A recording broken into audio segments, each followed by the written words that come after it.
আবার কি সমস্যা? রাস্তার মধ্যে কলা গাছের মধ্যে খাড়াই আছেন কি জন্য? আবার কি ফুরা কাটা চাকুটা দেখানো লাগবি?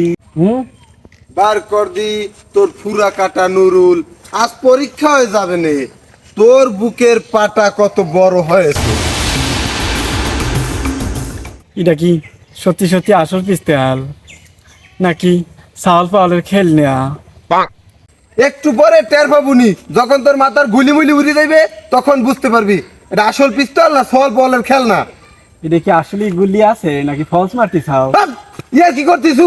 ফলস নাকি পরে বুঝবি, আগে আল্লাহ খোদার নাম নে, আল্লাহ খোদার নাম নে। আল্লাহ নাম লওয়া না লওয়ার সাথে গুলি থাকা না থাকা সম্পর্কটা কি ভাইজান? যন্ত্রটা চালাইতে পারেন তো? হাত সই আছে তো? হাত সই না থাকলে খামাখাই ভেজাল করবেন না, বুঝছেন? তোর সাহস তো কম না, তুই আমার সাথে ইয়ার কি শুরু করলু?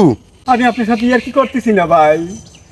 ডাক্তারি বিদ্যা যতটুকু শিখেছি, এই দুনিয়ায় বন্দুকের গুলি খেয়ে মরার কষ্ট সবচাইতে কম। আপনার হাত যদি সই থাকে তাহলে পরে আমার বুকের ভিতরে গুলি করে দেন। এই বুকে অনেক কষ্ট নিয়ে বসবাস করতেছি ভাই। বিষ খেয়ে আত্মহত্যা করার মতো কাপুরুষ আমি না।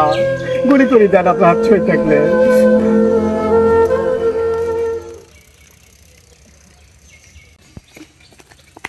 জাপান ডাক্তার এত সাহস পাইলো কোত্থেকে? তালি পরে কি প্রেম করে শেখা খাইলে মানুষ পাগলা কুত্তের মতো হয়ে যায়? আর এ কথা কি আমার প্রতি প্রযোজ্য?